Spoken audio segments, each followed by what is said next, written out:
Coba sebut kata Bali. Apa sih yang langsung kebayang di benak kita? Pulau Dewata, ya kan? Pulau Seribu Pura. Tapi, di balik semua gambar-gambar cantik kayak di kartu pos itu, sebenarnya ada cerita yang jauh lebih dalam dan rumit. Nah, cerita inilah yang akan kita telusuri bareng-bareng sekarang. Di satu sisi, ya kita lihat Bali yang jadi impian banyak orang, sebuah surga spiritual yang tenang. Tapi di sisi lain, ada kenyataan yang agak pahit. Sebuah pulau yang kayaknya terancam sama kesuksesannya sendiri. Dilema inilah yang jadi inti pembahasan kita. Paradoks antara citra Bali yang ideal dan perjuangan modernnya untuk bisa bertahan. Oke, untuk benar-benar ngerti paradoks modern ini, kita nggak bisa cuma lihat apa yang terjadi hari ini aja. Kita harus mundur sedikit, jalan-jalan ke masa lalu. Kenapa? Karena yang dipertaruhkan di sini itu bukan cuma soal pariwisata, tapi jiwa dari Pulau Bali itu sendiri. Soalnya begini, karakter Bali yang super unik itu bukan terjadi secara kebetulan. Sama sekali bukan. Karakter itu ditempa selama berabad-abad, melahirkan sebuah budaya yang rasanya nggak ada duanya di dunia. Ceritanya dimulai lebih dari 1000 tahun yang lalu. Pengaruh Hindu-Buddha masuk, terus dinasti kayak Warmadewa membangun masyarakat yang akarnya kuat banget di pertanian dan spiritualitas. Bukti-bukti kayak Prasasti Belanjong dan megahnya Pura Besakih itu jadi saksi bisu dari fondasi ini. Fondasi yang, percaya nggak percaya, masih membentuk Bali sampai detik ini. Sekarang, ayo kita lihat gimana budaya ini berkembang. Karena fase berikutnya ini bukan cuma jadi saksi zaman keemasan Bali, tapi juga jadi momen di mana pulau ini menghadapi ancaman terbesarnya dari dunia luar. Lini masa ini nunjukin perkembangan yang luar biasa kan? Pengaruh dari Majapahit di Jawa malah memicu zaman keemasan seni dan arsitektur di Bali. Tapi sayangnya, kejayaan itu nggak abadi. Tahun 1846, semuanya berubah. Belanda datang. Dan dari situlah dimulai salah satu babak paling dramatis, paling heroik dalam sejarah Bali. Puputan. Coba bayangin, apa yang kamu lakukan saat semua harapan kelihatannya udah hilang?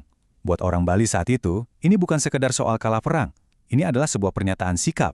Daripada menyerah dan kehilangan identitas, para bangsawan dan rakyatnya memilih buat menghadapi musuh sampai akhir.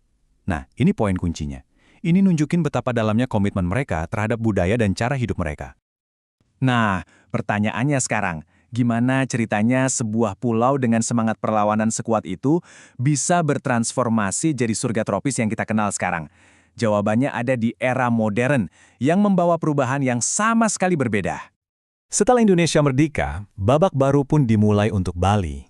Tahun 1958, Bali resmi jadi provinsi. Dan pemerintah pusat saat itu melihat potensi yang luar biasa. Mereka sadar kalau budaya yang dipertahankan mati-matian itu justru jadi aset yang sangat unik. Pulau ini pun secara strategis dikembangkan jadi ikon pariwisata global.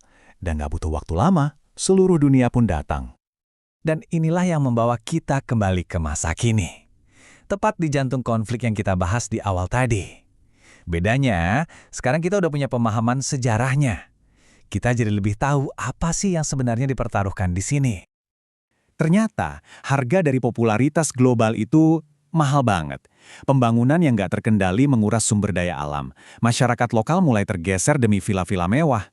Lingkungan juga kena imbasnya. Dan yang paling penting, ada tekanan yang terus-menerus terhadap tradisi yang dulu diperjuangkan dengan darah dan air mata. Lantas, apa ini akhir dari cerita Bali? Apa budayanya bakal terkikis sampai hilang? Nah, tunggu dulu. Jawabannya ternyata jauh lebih menarik dari itu. Karena budaya Bali nggak menghilang. Budaya ini beradaptasi, berevolusi, dan bahkan melawan balik dengan caranya sendiri. Dan disinilah kita bisa lihat bentuk perlawanan versi modern itu. Senjatanya bukan lagi keris, tapi budaya itu sendiri. Hukum adat kuno dihidupkan lagi buat zaman sekarang. Para seniman mencampur gaya klasik dan kontemporer, upacara keagamaan tetap jadi pusat kehidupan, dan bahkan arsitektur modern pun masih mengikuti prinsip spiritual kuno.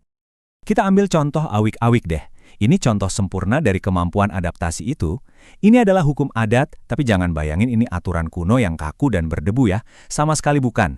Masyarakat Bali secara aktif memakai hukum ini untuk menyelesaikan masalah-masalah modern, mulai dari sengketa tanah sampai perlindungan lingkungan.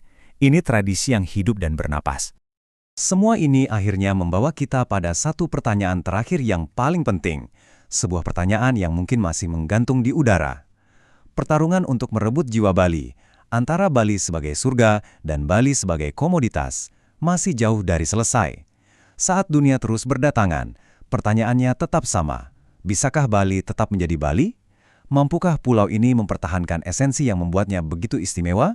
Sebuah pertanyaan yang layak kita renungkan bersama.